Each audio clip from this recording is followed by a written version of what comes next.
यह कहानी उत्तराखंड के एक छोटे से गांव की है, जहां के महात्मा श्री रामदास जी के जीवन का एक अद्भुत और प्रेरणादायक घटना घटी। यह घटना आज भी गांव वालों के बीच चर्चा का विषय बनी हुई है और कई लोगों के जीवन में बदलाव लाने वाली है। इससे पहले कि हम कहानी शुरू करें, यदि आपने हमारे चैनल को सब्सक्राइब नहीं किया है तो कृपया सब्सक्राइब करें और बेल आइकन दबाएं। चलिए कहानी शुरू करते हैं। उत्तराखंड के हिमालय की गोद में बसे एक छोटे से गांव में महात्मा श्री रामदास जी का आश्रम था। वे अत्यंत सरल और तपस्वी जीवन जीते थे। उन्होंने अपना सारा जीवन सेवा और साधना में बिताया था। गांव वालों के लिए वे एक प्रेरणा स्रोत थे। हर दिन गांव के लोग उनकी संगत में आते और उनके प्रवचनों से प्रेरित होते थे। एक दिन एक अनजान व्यक्ति, जिसका नाम रमेश था, गांव में आया।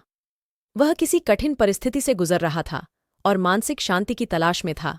उसकी आंखों में चिंता और बेचैनी साफ दिखाई दे रही थी।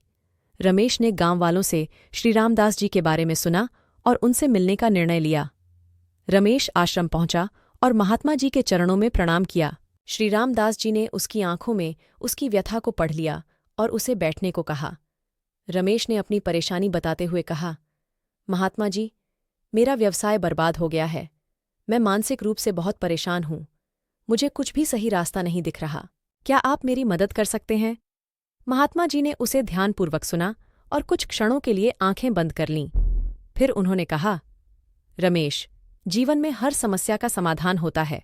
बस हमें धैर्य और विश्वास रखना होता है। तुम्हें इस समय आत्मचिंतन और ध्यान की आवश्यकता है। अगर तुम मेरी बात मानोगे तो मैं तुम्हें एक रास्ता बता सकता हूं। रमेश ने सहमति में सिर हिलाया। महात्मा जी ने उसे अगले 7 दिनों तक आश्रम में रहने और ध्यान करने का निर्देश दिया। उन्होंने कहा, यहां रहकर ध्यान करो, अपने भीतर की शांति को खोजो। जब मन स्थिर हो जाएगा तो समस्याओं के समाधान भी दिखने लगेंगे। रमेश ने महात्मा जी की बात मानी और अगले 7 दिन आश्रम में बिताए। धीरे धीरे उसे अपनी चिंताओं से मुक्ति मिलने लगी और मन की शांति का अनुभव होने लगा। महात्मा जी के सानिध्य और उनके विचारों ने उसे नई दृष्टि दी। 7वें दिन रमेश ने महात्मा जी से विदा लेने का समय आया। वह अब पहले से बहुत शांत और संतुलित महसूस कर रहा था।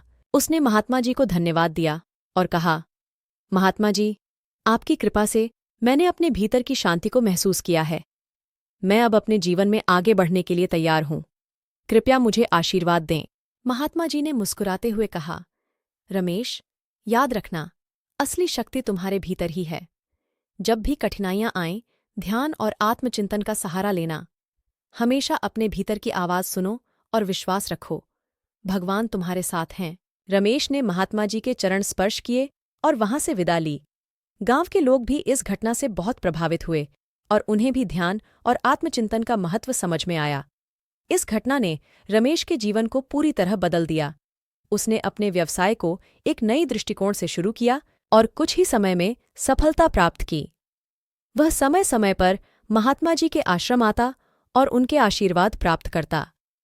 उसकी सफलता और शांति का रहस्य वही ध्यान और आत्मचिंतन था, जिसे महात्मा जी ने उसे सिखाया था।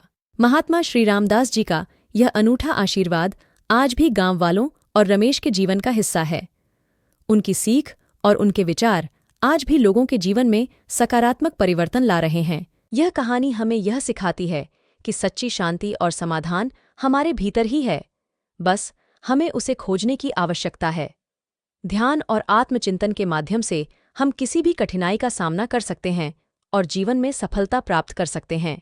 अगर आपको यह कहानी पसंद आई हो तो हमारे चैनल को लाइक, शेयर और सब्सक्राइब जरूर करें। और हाँ, नीचे कमेंट में बताना न भूलें कि आपको यह कहानी कैसी लगी। मिलते हैं अगली कहानी में। तब तक के लिए अलविदा।